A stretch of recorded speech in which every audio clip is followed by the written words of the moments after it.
ત્યાં તો વિકરાળ રૂપ લઈ ખાડ ખાડ ખાડ ખાડ દાંત કાઢી અને ભૂત સામે આવીને ઉભો રહ્યો.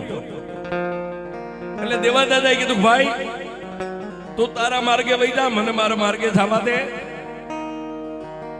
ત્યારે ભૂત બોલ્યું, એમ જવા નહીં દઉં તો મારી યારે તમારે બાજવું પડે, યુદ્ધ કરવું પડે. દેવા દાદા ભાસ કરાય એ કીધું, ભાઈ રવા દે, તું તારા માર્ગે વઈ જા કે નહીં. અને સાહેબ રાતના 12 વાગે ગારિયા ધારના સીમાડાની માથે વેરણ વગડાની માલિબા દાદા દેવાએ અને ઓલા ભૂતને બે યુદ્ધ માંડ્યું.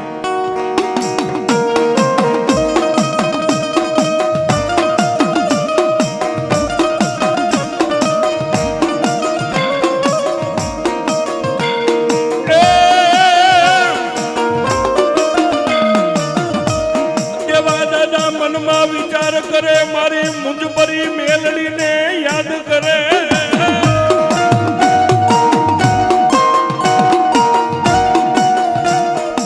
આવા સમયે રાતના 1, 1:30, 2 થોડીક વાર દાદાને પાડી દે, થોડીક વાર દાદા ઉભા થઈને પાછા ઓલા ભૂતને પાડી દે.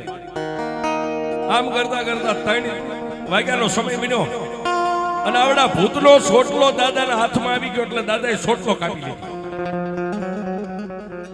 ભૂત 2 હાથ જોડી ઢીસણ વાળી અને દેવા દાદાને વશ થઈ ગયો. દાદા મને મારો ચોટલો આપી દ્યો.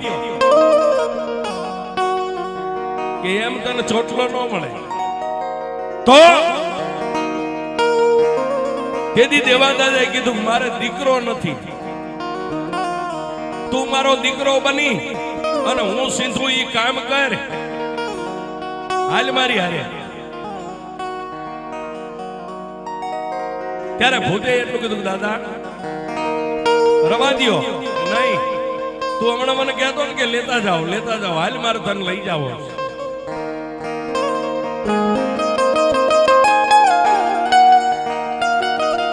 ત્યારે આવડા ભૂતે કીધું, તમારી યારે આવવું પડે. 12 મહિનાની શરત, 12 મહિના સુધી હું તમારા ઘરે રહીશ, તમે કયો એ કામ કરીશ, તમારા દીકરા તરીકે રહીશ. પણ 12 મહિના પછી જો મને સારું લાગશે તો રહીશ, નહીં 12 મહિને તમારે મને ચોટલો આપી દેવાનો. દેવા દાદા કોઈ વાંધો નહીં, તારી શરત મને મંજૂર છે. પણ છેલ્લે ભૂતે કીધું, જો દાદા સાંભળો, મને કોઈ